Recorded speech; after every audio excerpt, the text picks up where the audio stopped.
This lens bonanza is sponsored by Squarespace, the best place for setting up your own website or online store. Last time, we undertook a massive mission to test out every single Sony lens available in a day.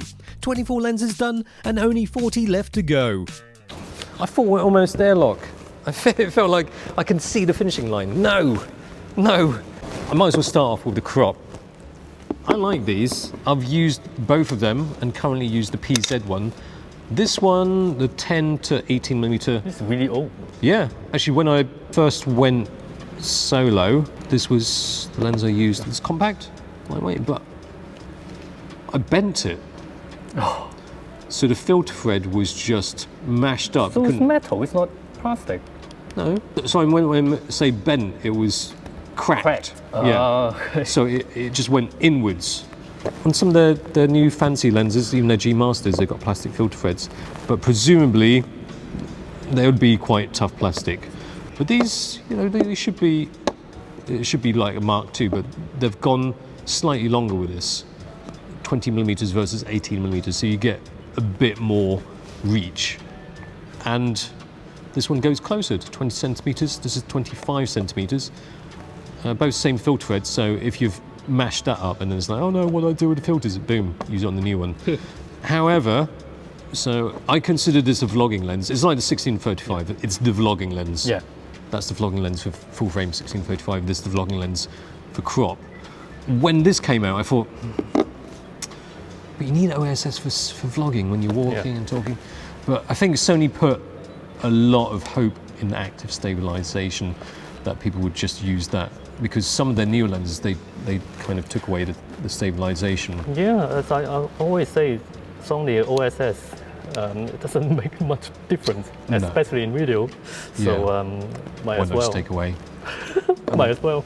They've made it more compact as a result. Yeah. There's a bit more reach. Plus it's got power zoom, which is quite nice for video. Yeah, I'm surprised. Cause what I remember about power zoom is something like like this. Well, not this one, but one of those. It's really slow. It feels like handy cam. Yeah. But the new power zoom are really good. I was really surprised. And this power zoom ring is pretty good actually. Cause when I use a ring, it's quite natural. It feels really natural. I mean, of course, if I can't do Quartz, but if I just use the zoom ring, it's really natural. So that's why I use it on the FX30. I like it. It's my go-to lens on the FX30. They nailed it when it comes to form factor and function, and it's plenty sharp. The only thing is that with no OSS, if you're using it for video, you're better off using it on one of the more modern Sony crop bodies with active stabilization. Before, this was the vlogging lens, wasn't it? Yeah, this 16-45 f4. I would say the much lower, but it's kind of like, it worked. Yeah. It's not brilliant. But then they upgraded it. They took away the stabilization, optical stabilization. It doesn't really matter. Yeah, it doesn't really matter. And then put in power zoom. If you check out the size. Yeah. They both focus to 28 centimeters. Same filter thread. Yeah, same filter thread. Take the filter, put it on there.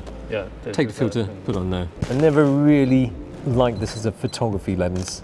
It just never felt quite good enough. The new PZ version is better all round, although like the crop 10 to 20 PZ, OSS has been sacrificed for the PZ, so better with the active steady shot bodies for video. The PZ and ZA are not too far apart in price new, but if buying used you can get some bargain ZAs. If it's just for vlogging, you could save some money with used ZA. Alternatively, or if you're taking video, why not go for this then?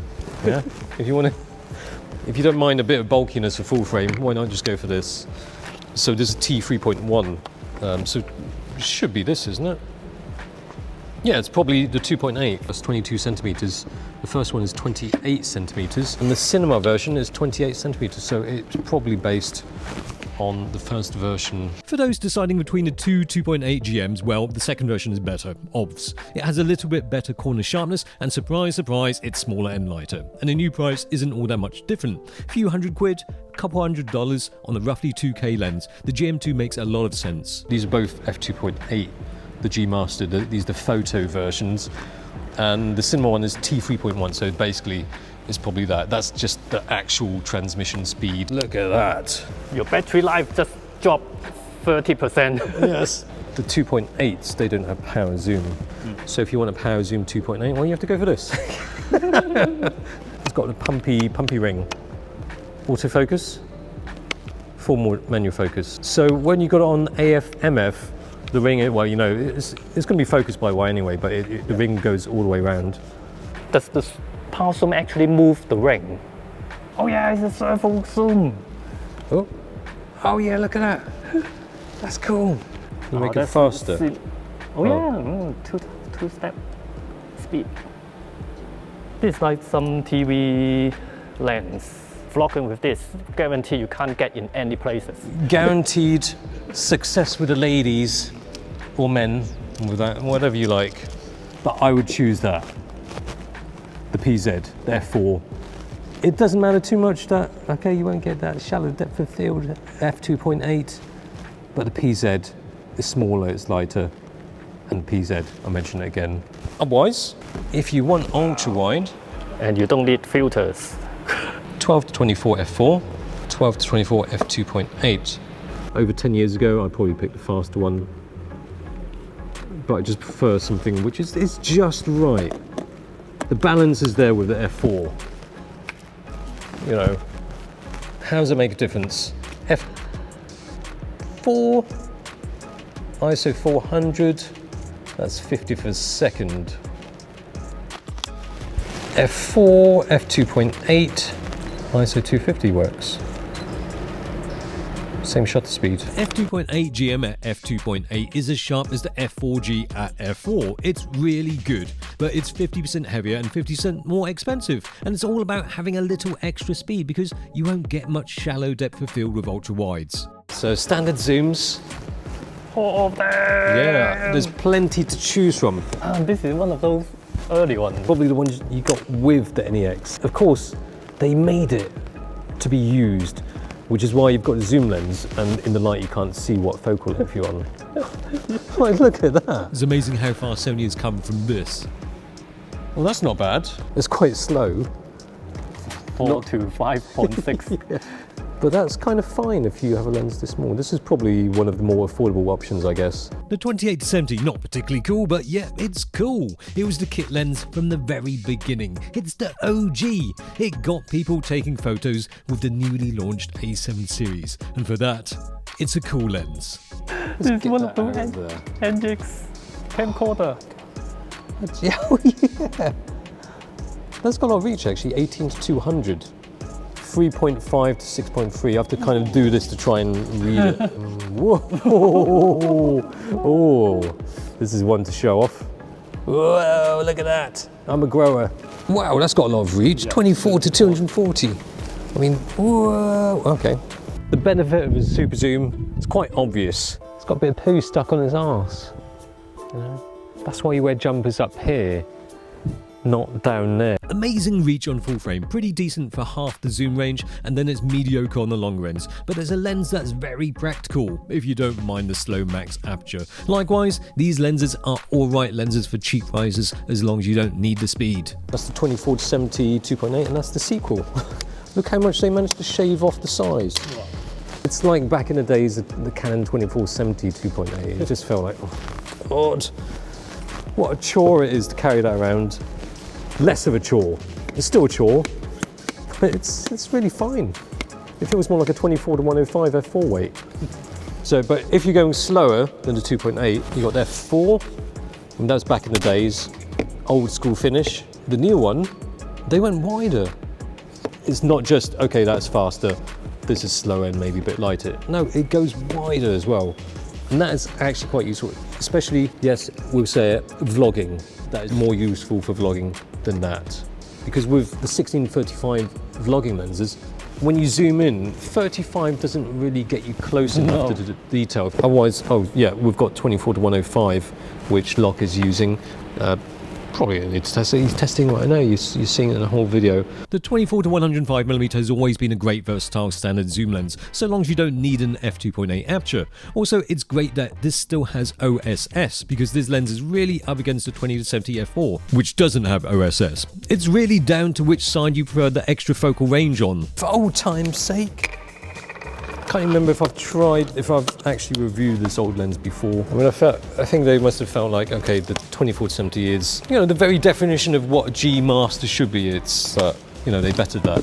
I mean, this is the real Master, the G Master 2. The actual barrel of the lens is quite a bit thinner. Yeah. So I can see just how amazing it is just by looking through it. The 24-70mm f2.8 GM2 is simply the best 24-70 available, because the 20-70 isn't a 24-70 anymore. 24-70 f4. I'm just going to say it. Don't bother when you've got that. Let's take some test shots. Wide open, this lens is alright in the middle focal ranges. On the widest and the longest, it's really not that good, which sort of defeats the purpose of having a lens that goes from 24 to 70. Before we carry on with the lens fiddling, a quick sponsored shout out. For setting up websites, you needn't fiddle about much because Squarespace will sort you out with their simple to use interface, 24/7 customer service, and plethora of templates to get your site up super quick. Click the link below to get a 14-day free trial and 10% off your first order. So, we've got the crop ones here. We've got the crop standard zooms, 2.8, which is thoroughly respectable. 2.8 all the way. It's a great lens optically, so let's give it some respect. There we are, let's move on. Power zoom. Got a lump. Dirty rear end. 18 to 200 power zoom. Maybe this is the lens I really need to get hold of. Ooh. 200, that's 300 equivalent. The ring actually turned as well. Yeah. It's a servo zoom, servo power zoom. That's actually nice that you can have that option as well. A little bit of a shame that they don't have a tripod mount there, because otherwise you're pretty much stuck with that. And this is the equivalent of the 24-105 crop version. Okay. I mean, is there a new version of that? I think they probably didn't bother with a new version of that. That's how much focus there is on full frame. They didn't feel the need to update. Yeah, I like this lens as well. You know, I don't tend to like those older lenses, but this is it's just got useful focal range and fixed aperture throughout. That's my review of that lens. It's a surprising one. Oh, that's a surprising one. Oh. If only reviews could have sounds, the conclusion would be, oh. Another thing is, with the crop, it's good if you can get a lens which you don't get with full frame, so therefore it's something with range. F4 all the way, 18 to 105. You have to use the power zoom. Yeah. Oh, that's smooth though. But it's not quite, isn't it? No. Yeah. I mean, the full frame equivs are behind them. There's not too much of a comparison with this because there's either the 24-105, which doesn't go as equivalent long as that, or there's the 240, but that's not a fixed aperture. And then this is the non-fixed aperture. There's nothing to see. Deal with it. Well, okay. Yeah. You're probably not watching it for that. You're probably watching it for the sexy stuff. This is not sexy. And this looks like a Micro Four Thirds lens for some reason. Oh yeah? Looks like a Panasonic zoom lens. Yeah, there you go. That's Tele. Okay, next lens. And this one I'll just put it next to the body. There you go. It's cheap. Okay, next lens. Okay, so that's the standard zooms. Let's move on. Got about these. These are the standard zooms, but in cine form. I mean, it's practically the same thing, isn't it? It's just a cine case. It's like that. They didn't even bother putting a T on this one, or that one. So it's not really that cine-like. With that in mind, that's how much effort I'm going to make with those two. So now we're moving on to Tele and Tele Zoom. We might as well group them all together. These are slightly longer than standard lenses. So we've got the 85s, which are good for portraits, and we're moving on to slightly longer ones. And I'd say these are like the go-to Tele Zooms. The 70 to 200 is like one of the ones you must have. I think this is what we reviewed when we were in Kingston, wasn't it? Yeah. And it was quite amazing. It's quite amazing actually when you put it next to these, the size. So that is the old version. That's the whoa, it's wobbly, wobbling. Yeah, don't buy it. It's wobbly. That's the 70 to 200 f4. F4 OSS. That's the same thing, but it's the sequel. Smaller and macroer. Yeah, it focuses very close actually. 26 centimeters, 26 to 42. And this is 1 meter. that is one good thing with Sony, is that a lot of these sequels, they do make a difference, which the same can't be said about Fast and Furious. Mind you, having said that, one thing is that it does extend quite a bit. The old one is all internal. Honestly, if you're not doing much close focusing, the first version is still an excellent choice for less. It still works well for action or whatever this is. It's a game of butt heads. So as there's just two of us, that's on a tripod. And eye focusing. Ooh.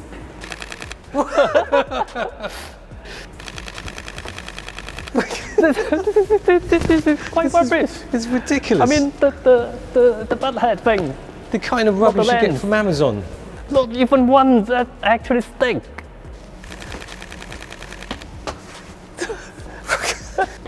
I'm sorry, Amazon, you sell utter rubbish. Jeff, I'm going to write an open letter to you. But you probably buy these lenses anyway, so...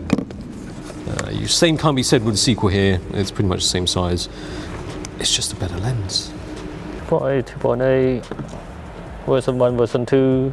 Oh no! Wow, we got an aperture ring! Oh. Wow, that's Mark II for That's you. the money. There's the money shot right there. 40 centimeters closest focusing distance. Okay, that's something then. There was us thinking it's just an aperture ring that's new, but How no. about the original? The original is just 96 centimeters. Wow! Whoa, that's more than half. Some of these 2.8s are quite narrow for 2.8, 70-200. Yeah, I like 70-200s. They're quite useful lenses to have because 70 is sort of a little bit longer than standard. Because it's getting dark now. 2.8. So where I was shooting 125th of a second, basically I'm 60th of a second now. Quite like that. I don't think you can go wrong with any of these lenses. It's just if you want to focus a bit closer. Because they're versatile lenses, it's just that usually they don't focus that close, which doesn't make it so versatile. But when you add that close focusing, it becomes a really versatile lens because you can get up like this. It's like we had a colleague in Red Wolf who just used to like taking pictures of bottle tops. I feel like that. I mean, when they half the minimum focusing distance, it's almost like it makes it a completely new lens, because when you've got these lenses that focus to around a meter closest focusing distance, it's like you can only use it in that way. But when you can half it, not only is it a 70-200, it's a macro 70-200. That's mind-blowing. But anyway, these are other Tele lenses. You can do the 85, which is a classic focal length for portraits. Unfortunately, we've got model. We've got Barry with his top off. No, we haven't. This is the 1.4. Traditionally, DSLRs you'd have the 85 1.8 and then the 1.4. Didn't bother with 1.8 because it's I don't know, it's not fast enough, not shallow enough, not bocalicious enough. But here we are. So I'll shoot in portrait orientation. I don't know why I'm whispering. I think it's because it's at the end of the day, I don't actually have the energy to get words out anymore. Struggling. Okay, here we are. Oh, that's the eye. That's where the magic is. This is sort of like the portrait lens to go for, and there's really not much choice. There's not even the second version. There's no 1.8 version. So if you want to take portraits, you just get this. There's not much else to say. 135mm G Master, or this lens, which is a very special lens, which I'll come to in a minute. Let's do the 135 1.8. Yeah, 1.8. Ooh. Yes, and if you like 135mm, then you only have one choice. But this lens here is a bit special. I've used this on. I can't remember what I used it on. I probably used it on cars or something like that. Obvious thing you'd use it on. This is the STF lens, so you can fiddle with the bokeh. And the idea with this is that you can make the balls even nicer. You can have nice balls. Let's just look at the balls there. So in between 5.6 to f8, there's a range of STF. Yeah. It's not like the Nikon before. Was it Nikon? Defocus control. And the bokeh balls are smooth, they're very nice there. That's just the ideal bokeh balls you'd ever want.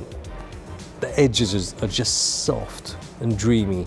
It's glorious. Excellent bokeh, not excellently shown with me taking photos of drifting cars. Essentially, this lens has a filter inside that has darkened edges for taking the edges off those bokeh balls, which means that this f2.8 lens has a t5.6 rating because it lets less light through. We've talked about the 7200s. These are, the alternatives. Probably more affordable options. That's the 7300, 4.5 to 5.6. Wow. And 70 to 350. They're a better choice than Sony's first mirrorless tele zoom. Because I don't have the price to hand, but with the macro ability of that, and just having fixed f4 throughout in that size, it's just, I just have to get over the fact that I'm used to 7200s not doing that. 7200 fixed. I'm okay with that. Yeah. But anyway, that's 70 to 300. These shots, sorry, look, these shots are not going to be very flattering. A lot of face, that's all I can say. So that's that. That's that. I think by this point, anybody who's watching has probably got nothing to do with you, Locke, but they're probably like, oh, I'm sick of seeing Locke's face in a photo. There we are, that's the 70 to 200s, but then we go to longer ones. Oh yeah, so there we are. If you like it, buy it. When you get to this point, you know exactly what you want. Look, you don't think, should I go for 600 or 50 millimeter? Should I go for 600 or 70 to 200? Or even 600, 400? You know why you want that. If we go for fun ones, let's go for the fun. Yes, funness. the funnest. Right, have a play with this. Wow, it's still really close. So, yeah, it's probably a lot of face, isn't it? Because these lenses are good for wildlife, and naturally there's not too much wildlife within this office, which could play human whack-a-mole. I'm the mole. I'll just do this. Exactly what this lens was made for. Wildlife and, well, never mind. I have used it for wildlife though. It's the best 600mm Sony and it's the only one. And coincidentally, the only 400 I have is the best 400 Sony has ever made for Sony's own mirrorless system. Oh, that's very close. That's all forehead. So this 400mm, let me get, oh actually you can move. I like this area. You just move back a bit. Okay, that's fine. It's probably a bit too dark, but you know what? Oh, that pops. That is really cool. Bokeh, that separation.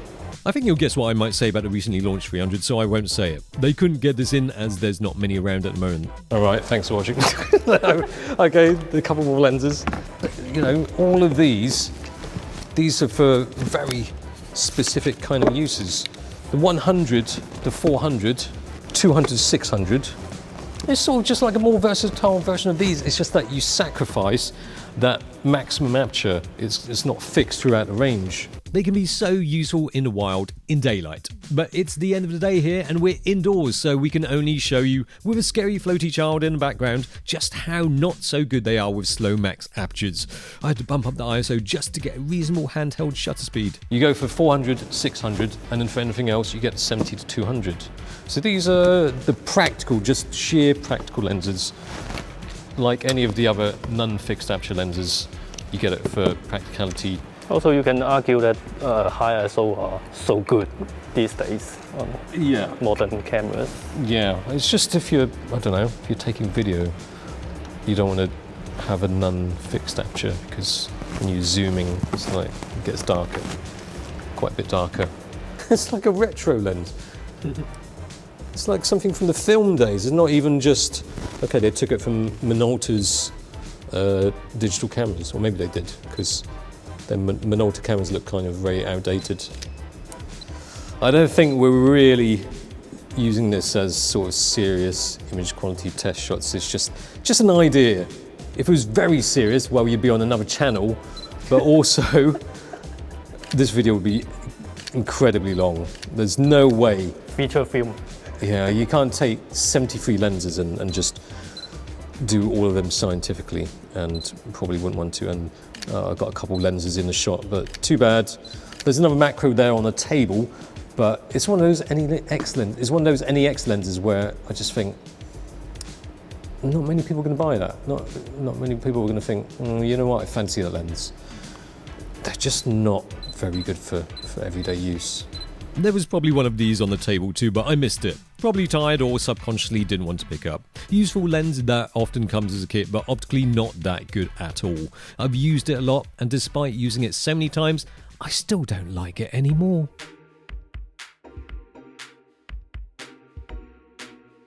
So the real reason why me and Log have turned up dressed like this is because we thought that we'd do some stock photos. Okay, down to my top 5 Sony lenses of all time. The 50mm f1.2 GM for doing amazing things at f1.2. It's really good at f1.2 for sharpness and bokeh, a very difficult combination to get. The 20-70 f4 is another marvel because it breaks the mold of a typical 24-70 in not being a 24-70. The 70-200 f4 macro, although might not be my choice of 70-200, should be given props for doing something that a 70-200 doesn't usually do, going that much closer and being compact for carrying in the bag. The penultimate is the 300mm. I didn't touch it, haven't tried one before, but there's 1,470 gram 300mm f2.8, which is mad. You simply don't have that with other mirrorless brands. Last is the 100mm STF, of course. A lot of modern Sony lenses have been designed to give good bokeh, but to have released a lens purely for bokeh nuts, you gotta love that. Lastly, a big thank you to the people at Sony for arranging this and making this happen. It took a lot of work to get all of these lenses together.